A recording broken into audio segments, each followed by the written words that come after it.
ओम शांति। आज राजयोग का तीसरा सत्र देखेंगे, जिसमें राजयोग का आधार एवं विधि क्या है। योग शब्द जब सुनते हैं तो मनुष्य यही समझ लेता है कि योग माना कोई आसन लगाने होंगे, कोई एक्सरसाइज करनी होगी।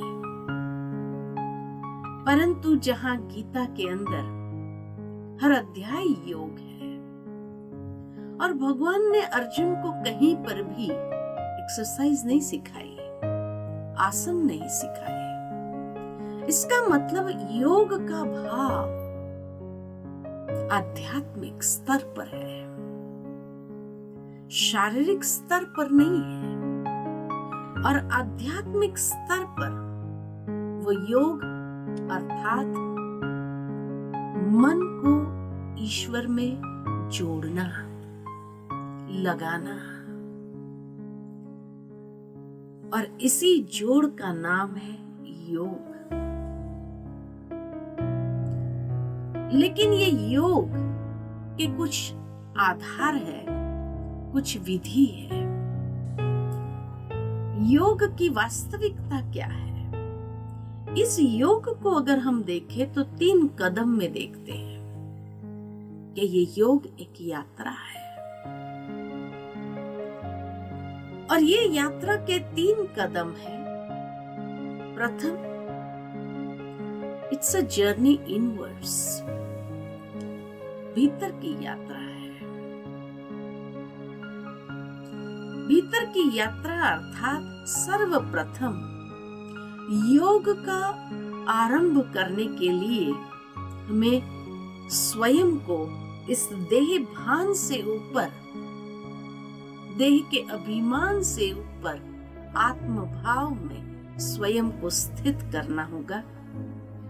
और उसके लिए आत्मा के 7 गुणों के स्वरूप में अपने आप को स्थित करना होगा। 7 गुणों के स्वरूप में स्थित करने के लिए मुझे कोई रटने की आवश्यकता नहीं है कि मैं आत्मा हूं, आत्मा हूं, आत्मा हूं। लेकिन जिस तरह एक डॉक्टर होता है, जब उसको हॉस्पिटल जाना होता है तो रटता नहीं कि मैं डॉक्टर हूं। लेकिन जैसे ही उस भाव में आ जाता है तो उसको कौन याद आता है? पेशेंट याद आता, हॉस्पिटल, ऑपरेशन, ट्रीटमेंट, यही सब बातें याद आती है, क्योंकि उसने अपने आप को डॉक्टर समझा। ठीक इसी तरह जब आत्म भाव में स्थित होते हैं तो परमात्मा की याद भी सहज आ जाती है। ये जैसे कि एक प्लेटफॉर्म हो जाता है योग के आगे की यात्रा के लिए, उड़ान भरने के लिए। दूसरा कदम इस यात्रा का है कि इट्स अ जर्नी अपवर्ड्स, कि जब हम मन को एक दिशा दे देते हैं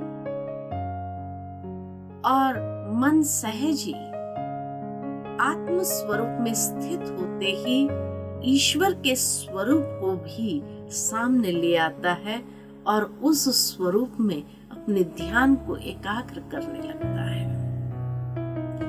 जोड़ आरंभ हो जाता है, संबंध जुड़ने लगता है और तब परमात्मा से वो शक्ति को भी प्राप्त करने लगता है। जिस तरह व्यक्ति व्यक्ति को जब याद करता है तो उस समय भी कुछ आधार है, ऐसे याद नहीं होती है। और मनुष्य मनुष्य को याद करता है तो 4 आधार है। सबसे पहला परिचय, जिसके साथ परिचय होता उसको याद करता है। दूसरा आधार है संबंध, जहां जिसका संबंध होता है उसको याद किया जाता है। तीसरा आधार है स्नेह, प्यार।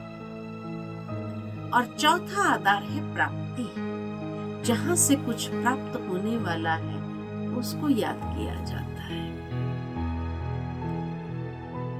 ये 4 आधार पर 4 प्रकार की यादें होती है। जहां सिर्फ परिचय है वहां याद करने की मेहनत है। जहां संबंध होता है वहां वो याद सताती है उस व्यक्ति की। जहां स्नेह होता है, प्यार होता है, उस याद में समा जाते हैं, खो जाते हैं। और जहां प्राप्ति के आधार पर याद है वहां स्वार्थ भरी याद है, मतलब भरी याद है। अब अगर देखें ईश्वर के साथ हमारी याद कौन से प्रकार की है, क्या मुझे करना पड़ता है, उसकी याद सताती है, समा जाते हैं, खो जाते हैं, या मतलब भरी है, या फिर और कोई प्रकार की है। अक्सर देखा जाता कि मनुष्य की ईश्वर के प्रति जो याद है, या तो मेहनत लगती है मन को लगाने की, या तो मतलब भरी हो जाती है। कोई स्वार्थ पूरा करना होता है, स्वार्थ है, तब उसको याद किया जाता है। लेकिन होनी कौन सी चाहिए कि जिस याद में हम खो जाए, समा जाए। और उसके लिए तो स्नेह होना चाहिए। ईश्वर के साथ स्नेह तभी होता है जब कोई ना कोई संबंध होता है, और संबंध तभी होता है जब परिचय होता है। आज दिन तक हमें परिचय ही नहीं था, इसलिए मन भटकता रहा अनेकों में। अब जब परिचय मिला है तो मेरा उसके साथ संबंध क्या है, उसको जानना भी जरूरी है। मनुष्य के अति निकट के 6 संबंध होते हैं, और अगर ये संबंध हम ईश्वर के साथ जोड़ ले कि वो माता पिता भी है, वो हमारा परम शिक्षक भी है, वही हमारा परम सतगुरु है, खुदा दोस्त है, सच्चा प्रियतम है, और अगर उसको बच्चा भी बना दिया जाए तो वो बच्चा बन करके सुख भी देता है। ये 6 संबंध मनुष्य के अति निकट के जब ईश्वर के साथ जोड़ दिए जाते हैं तो उस संबंध के आधार पर जो वार्तालाप आरंभ होता है, या उस संबंध के आधार पर जब हम स्नेह से, प्यार से उसको याद करने लगते हैं तो उसकी याद में सहज समा जाते हैं। यही तो योग है। कई बार कई लोग यही सवाल पूछते हैं कि हम प्रार्थना करते हैं ना, फिर प्रार्थना और योग में क्या अंतर है? प्रार्थना माना मंदिर गए, हाथ जोड़ा, जो हमें बोलना है बोल दिया, सर झुका के निकल आए। हम खड़े नहीं होते हैं सुनने के लिए कि वो भी मुझे कुछ कह रहा है। तो प्रार्थना माना सिर्फ भगवान से बात करना, मेडिटेशन माना कुछ हम बोले, कुछ वो बोलते हैं, उसको भी सुने। भगवान भी बहुत अच्छी अच्छी बातें करते हैं हमारे साथ, लेकिन जो उसको सुन पाते हैं, समझ पाते हैं, तो जीवन की खुशी ही अलग हो जाती है। और इतना अच्छा लगता है कि भगवान हमारे हर मन की बात सुनते हैं, और उसकी बात भी जब समझ में आने लगती है तो जीवन के प्रति नजरिया ही बदल जाता है। यही तो योग है। कई बार कई लोग पूछते हैं कि विचार शून्य नहीं होना चाहिए। नहीं, ध्यान का मतलब विचार शून्य नहीं, लेकिन मन को एक दिशा दे करके उसी की गहराई में मन को ले जाना, समा जाना, उस स्नेह के सागर में समा जाना। और उसके लिए भगवान से अच्छी अच्छी बातें करें, विचार करें, क्योंकि तभी उन विचारों के भाव में हम मन को ले जाते हुए उसमें समा सकेंगे। कई लोग सोचते हैं कि प्राणायाम और मेडिटेशन में क्या अंतर है। प्राणायाम शरीर के स्वास्थ्य के लिए उत्तम है, लेकिन मेडिटेशन मन के स्वास्थ्य के लिए अति उत्तम है। जीवन के अंदर कई बार कई लोग यही सोचते हैं कि मंत्र जाप करते हैं ना, मेडिटेशन क्या मंत्र जाप नहीं है, तो मन नहीं समा सकेगा? नहीं, मंत्र जाप एक समय में बहुत उत्तम थे कि जब मन ने इनिशियली भटकना आरंभ किया था तब ये कार्य कामयाब था। लेकिन आज मनुष्य का मन इतना क्रॉनिक हो गया है, इतना भटकने लगा है कि वो मंत्र काम नहीं करता है। मुख बोलता जाता है, मन तो बाहर भटकता रहता है। मुख से हाथ में माला लेकर के ओम नमः शिवाय, ओम नमः शिवाय, ओम नमः शिवाय जाप भी करेंगे, लेकिन मन देखो तो बाहर कहीं और चक्कर लगा रहा है।